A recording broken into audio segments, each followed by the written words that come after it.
Hello, good evening, good morning, good afternoon, and welcome again to the Urban Monk, broadcasting live on A1R Radio Network.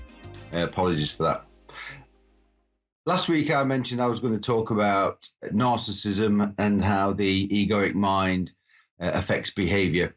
But as everything in the now, everything in the present, something really interesting happened today that I want to share with you. I think it's very important based on what we talked about last week, which was life and life circumstance. So this morning at 2:30 a.m., I took a family member to Manchester Airport to catch a flight to somewhere in Europe.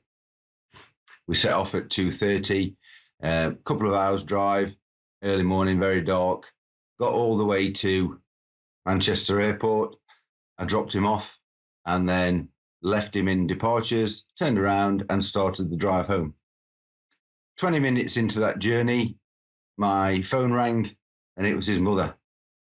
The young gentleman that I'd taken to Manchester Airport had booked a flight for the 1st of March, not the 1st of February. So they clearly wouldn't let him through. They wouldn't let him on the plane. He wasn't able to buy another ticket. So the only thing I could do was turn around, make my way back to the airport and pick him up and bring him back home. I was time limited as I had been on my journey across America. I needed to get back home as close to 7 a.m. as possible because I'd got a business meeting at 8 a.m. So I went and picked him up and we set off. Now, unfortunately, the 2-hour journey was now only an hour and 35 minutes, cutting across country instead of using the motorway. That would get me back around about 7 a.m. So plenty of time for me to get to my business meeting and to get him back home. Now, during the journey home, we had quite a spiritual conversation, and I discovered that he was reading Eckhart Tolle and very much living in the present and making every effort he can to be conscious. But then he kind of put his head in his hands and leant forward and shook his head and I'm really sorry. I said, don't worry, it's fine, it's done. What's happened, let it go. We're here now, we're safe. I'm going to get you back home. I'm going to be able to get to my meeting in time. And we continued talking.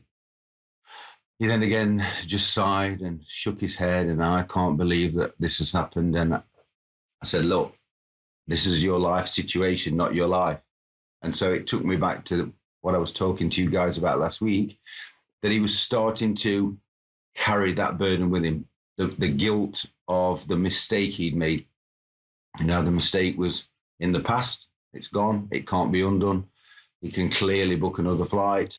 And while we were driving home, that's exactly what he did.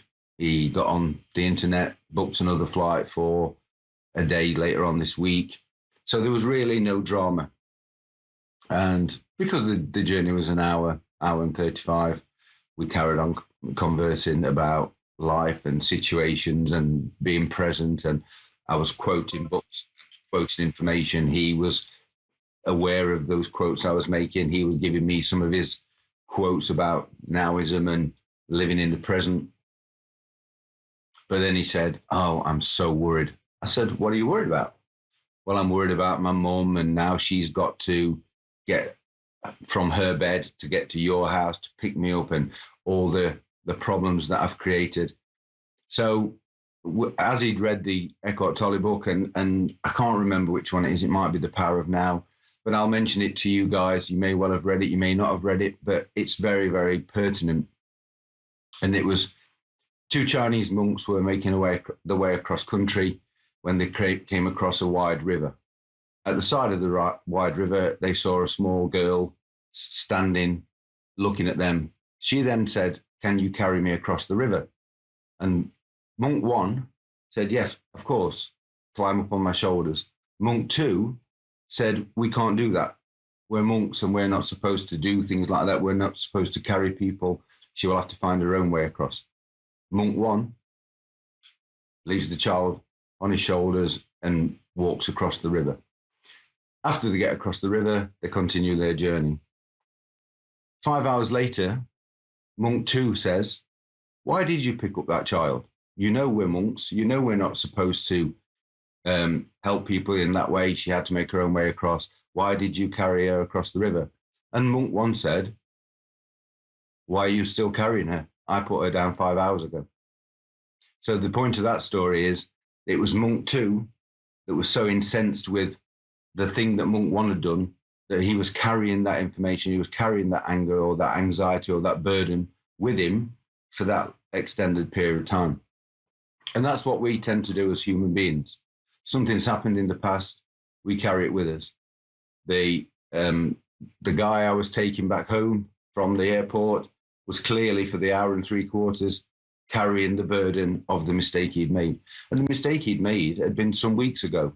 He'd gone online, he was in conversation with his partner and his mum, and they were looking at the best or the cheapest available flights. And as we all know, you get a multiple of dates on booking sites, and he clicked the first and thought it was February, but he clicked on March.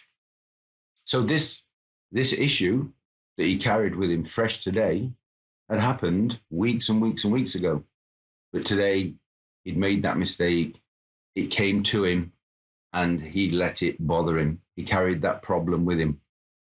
So then we discussed his mum and her mental state with regard to her worrying or being angry or upset that she'd got to get from bed to get to my house to pick him up. So I tried to explain to him that that issue lies firmly with his mother and not with him. He's made the mistake. The mistake's now gone. He has to live with the now and accept that there's nothing he can do about that. It's never going to change. The future event, when he will fly out, if he sits and worries about that because of what's happened now, that's clearly affected him today. That's affected the way he thinks. It's affected the way his brain creates chemicals, those chemicals we talked about before, which will make the body's internal vibration incorrect and vibrate at a different energy level, potentially causing illness. So for him, he really did need to let it go. He then moved that problem about the ticket and the date onto worrying and being anxious about his mother. So being present and being in the now is really about you and focusing on who you are and your life and not your life circumstance or your life situation. His mum, if she chose to get annoyed or frustrated or anxious about that, that issue lies with her, and it's for her to then become a little bit more conscious or a little bit more enlightened and accept that really he didn't do it on purpose. It was a genuine mistake. You know, nobody died. Nobody got sent to prison. He didn't lose his job. You know, there were no severe ramifications, but there were two people then potentially affected by that one mistake and the way he was concerned, apologetic to myself. And something like an hour and 20 into the journey, he said again, oh, you know, I can't believe I've done it. I'm so stupid. And I said, like the first monk, I'd forgot about it. I was being mindful in my driving. I was concentrating. As you can imagine, it was dark. It goes across country through Derbyshire and Manchester and South and West Yorkshire. So it's very hilly and much farmland. So very, very few streetlights. So I was concentrating on the safety of the journey, being in the moment and the mindfulness of concentrating on traffic and signals and just being at peace with the now, while my passenger was stressing, becoming anxious, upset at himself, creating all that kind of internal conflict for something that had gone, that was irrelevant, but could have had or could still potentially have a massive knock-on effect. So we got home, waited for his mum to come and pick him up, which she duly did. And he drove away with her. I've not heard from either of them since, so I don't know what the kind of outcome of their conversation in the car was. But it was something that I just wanted to touch on with you guys about life and life circumstance. His life didn't change. His energy and his essence would still be there. His flesh, his blood, his bones would still be functioning as they should. But because of his thoughts and because of his anxiety, those chemicals, that vibration will start to slowly alter. And if we don't think about being more present and more conscious and not letting those little gnarly things that come into our life every day affect us in the way we think. And I'll say it again, it's very, very important. And if this is the only thing you take away from today, it's not the situation in life that's the issue. It's how we deal with it. It's how we get over it. It's how we acknowledge it. If those words or thoughts enter the mind, which they do, we all have those moments. It's about acknowledging them, but not identifying with them and letting them go. He said to me, well, sometimes I know that I'm worried and I know that things are happening that I shouldn't worry about. And I said, in a bizarre twist, that's enlightenment. If you know you're worried, you acknowledge that the thoughts are thoughts of worry, then that's enlightenment or consciousness. It's about acknowledging, seeing it, and just saying, go away, just letting it go. So that was just something I wanted to pass on. It was a funny little incident that happened today.